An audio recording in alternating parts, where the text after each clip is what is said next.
Assalamualaikum warahmatullahi wabarakatuh.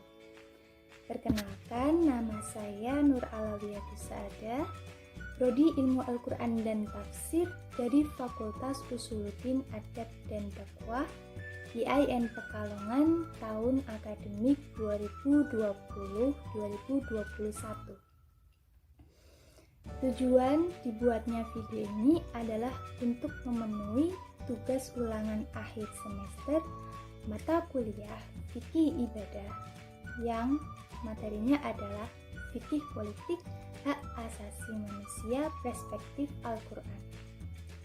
Sebelum kita lebih jauh mendalami tentang materi kita kali ini, alangkah lebih baiknya kita tentu harus tahu lebih dahulu apa itu yang namanya hak, kemudian apa pengertian dari hak asasi manusia, kemudian bagaimana hak asasi manusia dalam perspektif Al-Quran. Maka dari itu, mari kita belajar bersama-sama dan simak video ini sampai selesai. Yang pertama, kita awali dengan kata sebuah hak dalam hak asasi manusia. Apa itu hak? Hak merupakan kekuasaan seseorang untuk melakukan sesuatu, untuk memiliki sesuatu. Apa contohnya? Contohnya, hak untuk memiliki pendidikan dasar. Kemudian, hak untuk mendapatkan rasa aman. Lalu, sebuah kata hak itu sangat familiar dan tidak asing bagi kita yang mendengarnya. Bahkan saya yakin seluruh umat manusia itu juga pasti pernah mendengar yang namanya hak. Nah, kenapa kok bisa begitu? Karena apa? Karena hak merupakan intisari yang sudah akrab dan sudah ada sejak manusia itu lahir dan melekat pada siapa saja. Contohnya hak hidup. Kemudian pengertian dari hak asasi manusia itu sendiri adalah hak dasar yang dimiliki oleh seseorang karena seseorang itu sendiri, bukan karena diberikan oleh orang lain, bukan karena diberikan pemerintah, apalagi bukan karena diberikan oleh negara atau hukum. Hak asasi manusia itu bersifat kodrat. Maksudnya apa? Sifat kodrat di sini itu maknanya bahwa hak asasi manusia itu dimiliki oleh manusia itu sendiri, murni semata-mata karena harkat dan martabatnya sebagai manusia. Lalu, hak asasi manusia juga bersifat universal. Maksudnya apa kok bisa bersifat universal? Maksudnya itu menghormati adat dan istiadat masing-masing negara. Jadi kita antara kita dengan bangsa lain itu harus menghormati adat istiadatnya, budayanya, dan lain sebagainya. Lalu bagaimana menurut Undang-Undang Dasar 1945? Menurut Undang-Undang Dasar 1945, hak asasi manusia adalah hak dasar kodrati yang dimiliki oleh manusia dan keberadaannya sejak dalam kandungan, yang mana negara wajib melindunginya. Lalu bagaimana pengertian hak asasi manusia menurut Undang-Undang Nomor 39 Tahun 1999? Menurut Undang-Undang Nomor 39 Tahun 1999, hak asasi manusia adalah seperangkat hak yang melekat pada hakikat dan keberadaan manusia sebagai makhluk Tuhan yang Maha Esa dan merupakan anugerah Tuhan yang Maha Esa yang mana wajib dihormati, wajib dijunjung tinggi, dan wajib dilindungi oleh negara, hukum, pemerintah, dan setiap orang demi kehormatan serta perlindungan terhadap harkat dan martabat manusia. Tujuannya apa? Tujuan dari hak asasi manusia itu yang pertama melindungi hak-hak yang ada sejak lahir. Yang kedua, mengatur hubungan antara manusia. Kemudian yang ketiga itu adalah mengatur perilaku manusia agar tidak mengatur perilaku manusia agar tidak melanggar hak orang lain. Contohnya apa? Contohnya seperti ini. Beberapa contoh yang akan saya sebutkan tentang hak asasi manusia itu diantaranya 1. Hak hidup. Kemudian 2. Hak untuk tidak dipaksa. Kemudian yang ketiga, hak untuk kemerdekaan. Lalu kemudian hak yang keempat adalah hak untuk tidak diperbudak. Kemudian yang kelima, hak untuk beragama. Nah, dari beberapa contoh yang saya sebutkan tadi, negara dan setiap orang wajib menghormati hak asasi manusia tersebut. Dan artinya tidak boleh melakukan tindakan melanggar HAM orang lain. Contoh saya misalkan di sini adalah hak untuk beragama. Katakanlah ada orang dengan agama Islam. Kemudian yang satunya ada orang dengan agama Kristen. Dalam aturan hak asasi manusia, kedua agama ini tidak boleh saling melanggar kebebasan beragama masing-masing. Baik antara agama Islam itu tidak boleh mengganggu peribadatan orang Kristen, ataupun juga sebaliknya, orang Kristen juga tidak boleh mengganggu peribadatan orang Islam. Nah, itu merupakan contoh hak kebebasan untuk beragama yang mana tidak boleh dilanggar, dan kita sebagai umat beragama juga harus menghormati orang lain yang agamanya berbeda dengan kita. Nah, itu tadi menjelaskan tentang pengertian hak, kemudian pengertian hak asasi manusia. Lalu sekarang kita akan melanjutkan dengan bagaimana hak asasi manusia dalam perspektif Al-Quran. Apa ada hak asasi manusia dalam Al-Quran? Apa dasarnya? Apa dalilnya? Sesungguhnya, ketahuilah bahwa hak asasi manusia itu ada di dalam Al-Quran. Zaman dahulu itu sudah diatur, bahkan sejak masa Rasulullah SAW, hak asasi manusia itu sudah diatur. Melalui apa? Melalui Piagam Madinah. Nah, Piagam Madinah itu apa? Piagam Madinah itu adalah semacam perjanjian di mana perjanjian itu dibuat oleh baginda Rasulullah SAW kepada masyarakat Madinah ketika beliau hijrah ke Madinah. Nah, masyarakat Madinah yang terdiri dari berbagai macam suku dan kabilah ini itu melakukan perjanjian yang mana isinya tidak boleh mengganggu hak orang lain. Isinya antara lain yang beberapa di antaranya adalah tidak boleh mengganggu, kemudian interaksi yang baik antara sesama, lalu wajib menasehati, wajib membantu, dan wajib menghormati kebebasan beragama.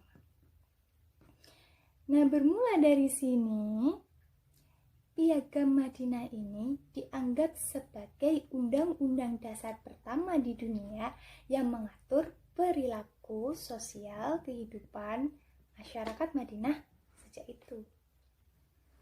Kalau di dalam Al-Quran, hak asasi manusia yang pertama itu adalah Islam mengajak untuk melindungi hak asasi manusia, yaitu hak untuk hidup.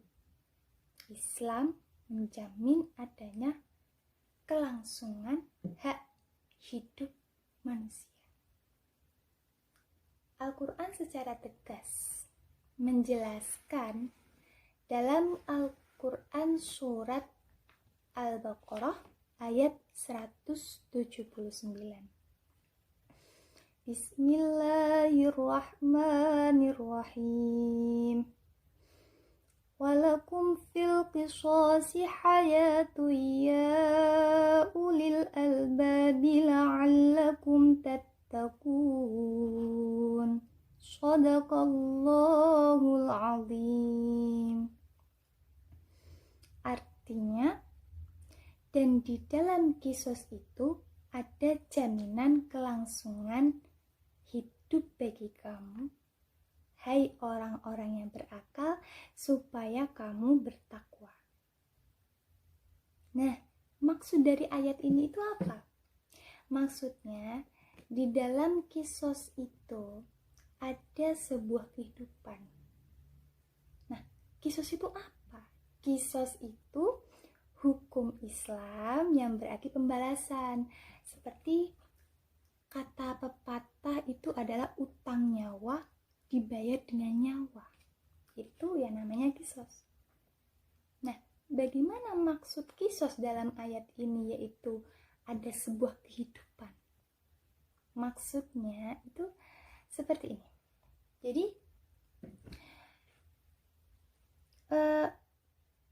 karena Islam menjamin kehidupan atau hak hidup setiap individu. Al-Quran ini menjelaskan seperti itu. Bayangkan saja kalau seumpamanya orang membunuh orang lain dan karena keinginannya sendiri mereka suka membunuh. Kemudian hukumannya itu ringan. Katakanlah hukumannya sekian juta. Berarti kalau sana itu berarti apa ya namanya? Dirham. Ya, seperti itu. Kemudian dengan hukuman yang ringan seperti itu, maka akan banyak orang yang melakukan perbuatan yang sama, dan maka akan banyak pula orang yang melakukan pembunuhan. Karena mereka itu berpendapat seperti ini, oh paling hukumannya cuma itu doang, paling hukumannya cuma denda sekian. Nah, di dalam kisos ini bahwa pembunuhan itu dibalas dengan bunuh. Jadi berbeda ketika kisos telah berbicara, berbeda ketika kisos telah berlaku, karena itu merupakan konsep dalam hukum Islam, yaitu kisos. Karena apa ya? Di dalam konsep atau hukum kisos itu sesungguhnya ada kelangsungan hidup bagi mereka-mereka yang bertakwa kepada Allah Subhanahu wa Ta'ala. Itu sebuah penjelasan tentang salah satu contoh hak asasi manusia di dalam Al-Quran, yaitu hak hidup. Kemudian ada hak lain di dalam Al-Quran. Apa itu? Itu hak untuk kemerdekaan dan kebebasan. Apa maksudnya? Jadi begini, Islam itu secara tegas melarang praktek perbudakan dalam bentuk apapun. Bahkan Islam juga melarang praktek perbudakan untuk orang yang merdeka menjadi hamba sahaya. Kemudian hamba sahaya itu diperjualbelikan. Al-Quran menjamin segala bentuk kemerdekaan dan kebebasan di dalam batas-batas keutamaan budi dan keluhuran akhlak. Ayat ini juga diterangkan dalam Al-Quran surat Al-Kahfi ayat 29. A'udzu billahi minasy syaithanir rajim.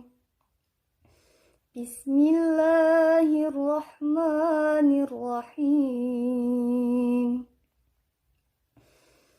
Wa qulil haqqu mir rabbikum faman syaa'a falyu'min wa man syaa'a falyakfur.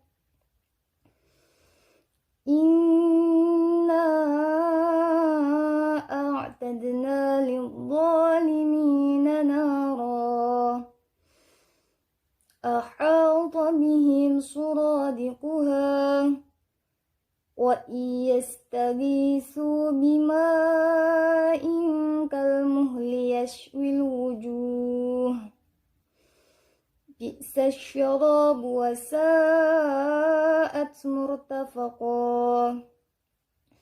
Shadaqallahul azim. Al-Quran surat Al-Kahfi ayat 29. Artinya, dan katakanlah Muhammad, kebenaran itu datangnya dari Tuhanmu. Barang siapa menghendaki beriman, hendaklah dia beriman. Dan barang siapa menghendaki kafir, biarlah dia kafir. Sesungguhnya kami telah menyediakan neraka bagi orang zalim yang gejolaknya mengepung mereka. Jika mereka meminta pertolongan, yaitu minum, mereka diberi air seperti besi yang mendidih yang menghanguskan wajah. Itulah minuman yang paling buruk dan tempat istirahat yang paling jelek. Quran surat Al-Kahfi ayat 29. Kemudian setelah mengenal hak untuk mendapatkan kemerdekaan dan kebebasan, kita juga mempelajari tentang hak untuk berserikat. Islam juga telah memberikan hak kepada rakyat untuk bebas berpolitik, bebas berserikat, dan membentuk organisasi. Namun, hak berserikat ini dilakukan dengan motivasi untuk menyebarkan dan merealisir kemaslahatan dan kebaikan baik bagi individu, masyarakat, dan juga bangsa, bukan untuk menyebarluaskan kejahatan dan kekacauan. Sehingga dapat dikatakan bahwa hak kebebasan berserikat tidak berlaku secara mutlak tanpa batas. Akan tetapi ia dilakukan dengan dilandasi oleh semangat untuk menyebarluaskan amar ma'ruf nahi munkar, yaitu menyebarluaskan amal-amal kebajikan dan kesolehan serta menumpas kejahatan dan kemungkaran. Ayat di dalam Al-Quran yang menerangkan tentang hak untuk berserikat adalah terdapat dalam Al-Quran surat Ali Imran ayat 110. A'udzu billahi minasy syaithanir rajim. Bismillahirrahmanirrahim.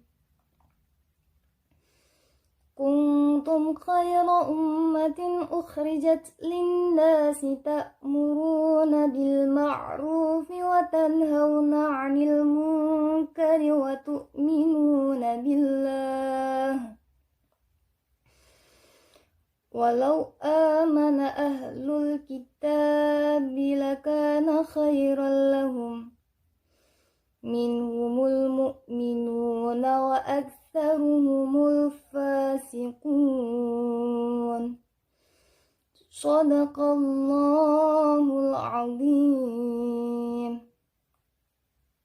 Artinya, kamu adalah umat yang terbaik yang dilahirkan untuk manusia, menyuruh kepada yang ma'ruf dan mencegah kepada yang mungkar, dan beriman kepada Allah. Sekiranya ahli kitab itu beriman, tentu itu lebih baik bagi mereka. Di antara mereka ada yang beriman, dan kebanyakan mereka adalah orang-orang yang fasik. Al-Quran Surat Ali Imran ayat 110. Jadi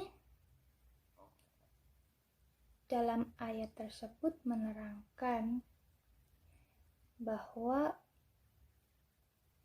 hak untuk berserikat itu harus dimotivasi dengan semangat amar ma'ruf nahi mungkar, menyebarluaskan kebaikan dan mencegah kemungkaran.